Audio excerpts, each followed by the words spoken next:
There's a moment every man faces in his life. A moment so subtle, so quiet, that most never even feel it when it happens.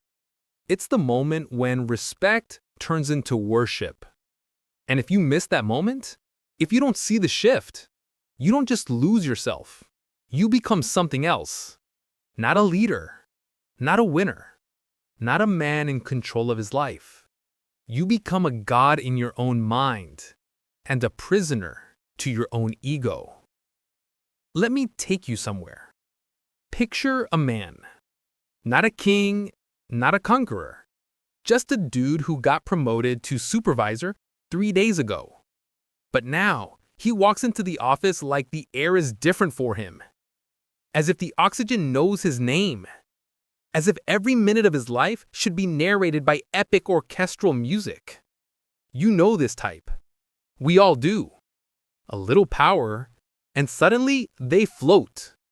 Or the influencer who thinks liking their post is some kind of spiritual tax. The ones who believe their thoughts should be carved into stone tablets. The ones who forget they're humans with Wi-Fi, not prophets from Olympus. This story I'm telling you, it isn't just about them. It's about the part of you that craves validation. The part of you that mistakes approval for identity. The part of you that wants to feel like you matter so much that people should bow a little when they say your name. Because here's the truth men avoid like it's radioactive. When admiration turns into worship, power turns into poison. Thematic anchor number 1. Respect is earned. Worship is imagined. Let's step into the first shadow. 1. The thin line between respect and worship. Respect is built quietly. When you keep your promises. When your actions match your mouth. When people can predict your character even when they can't predict your mood. Worship is different. Worship is delusion. Worship is fantasy. Worship is people projecting their emptiness onto someone who looks a little less empty. Respect is earned. Worship is given. And most of the time, it's given by people who don't want to think for themselves. But here's the real danger. Most people don't even notice when they cross the line. One day, you're someone people admire. The next day, you're someone they obey. And you don't realize the shift has happened because it feels good. It feels natural. It feels like oxygen. But when admiration becomes oxygen, you become a junkie. A leader leads. A God complex feeds. Which one are you becoming? 2. The God complex begins. It always starts small, like an itch. You want recognition. Normal. Human. But then recognition isn't enough. You want reverence. You want softness in their tone. You want silence when you're irritated. You want people to flinch a little before disagreeing. And then, one day, you're not seeking respect anymore. You're demanding worship. You want people to nod even when you're wrong. You want people to agree even when you're lost. You want to be right even when you're an inch away from stupidity. Because the God complex twists your vision. You start confusing fear for respect, silence for loyalty, attention for love. You become intoxicated with your own myth.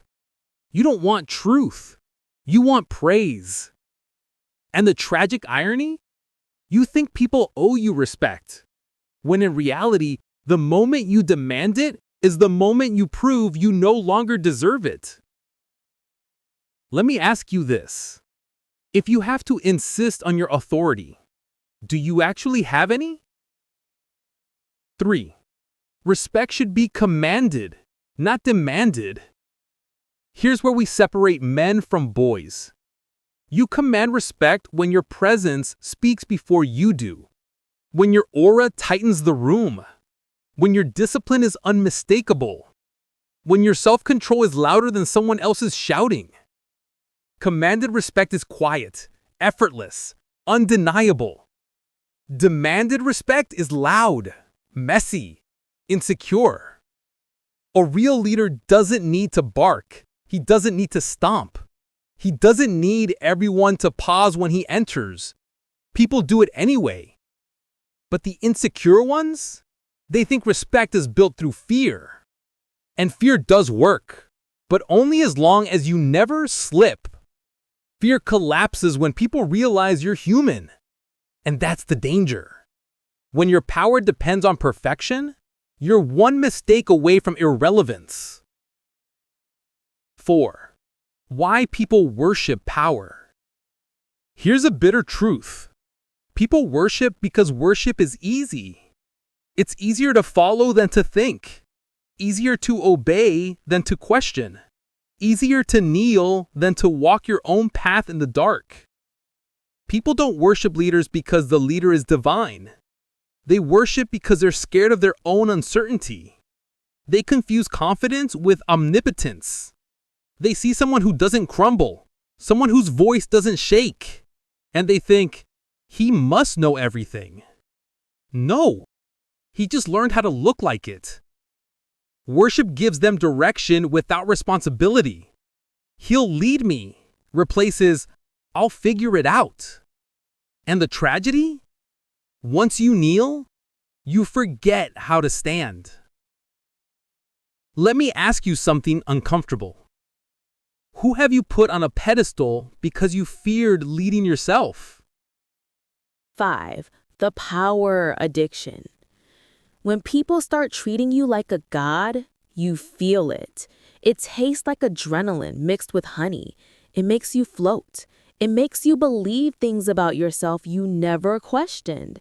And once you taste that high, your ego starts hunting for more. So you begin collecting yes men. You surround yourself with people who praise you, not challenge you. Your circle becomes a mirror that shows you every angle except the truth.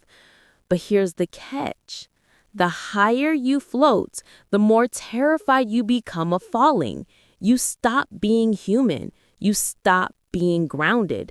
You become a constellation held together by insecurity. And gods built on insecurity always fall in the ugliest way possible. So tell me, what would collapse inside you if the applause suddenly stopped? 6. The follower's trap. Let's switch angles. Followers, the worshipers, they don't get off clean in this story. Ever notice how some people defend their idols no matter what? He didn't mean it. She's just being real. No, they're being delusional, and you're enabling it. Worship kills your judgment. You stop analyzing. You start justifying. You stop thinking. You start defending. You lose your identity because you sacrifice your truth to keep someone else's ego comfortable. And the one you worship, they don't respect you. How could they? People who kneel can't be equals. Blind loyalty is not respect. It's self-erasure. So here's your question. Whose ego have you been protecting at the cost of your own integrity? 7. Real respect is built on equality. This might sting. Real respect only exists between equals. When you admire someone but still speak your truth, that's respect. When you can disagree without fear, that's maturity. When you can learn from someone without worshiping them, that's balance. People who truly command respect don't need worship, because respect built on equality is unbreakable. Worship built on hierarchy collapses the moment the pedestal cracks. And do you know the funny part? The most respected person in the room is usually the quietest. They don't force attention, they attract it. They don't demand loyalty, they inspire it. They don't bark, they radiate. They don't need to be gods. They're too busy being whole. The cliffhanger. But here's where everything changes. Because the real danger isn't when someone becomes a god in their own mind. It's when everyone around them agrees. That's when corruption doesn't just grow, it thrives. And here's the twist you've been sensing since the beginning. The God complex doesn't start with power. It starts with insecurity. But what happens when that insecurity goes unchecked? When it evolves? When it mutates? What happens when the God complex stops being a personal flaw and becomes a cultural epidemic? Because in part 2, we're going to step into the part nobody wants to face. What happens when a man starts believing he deserves worship and society starts believing it too?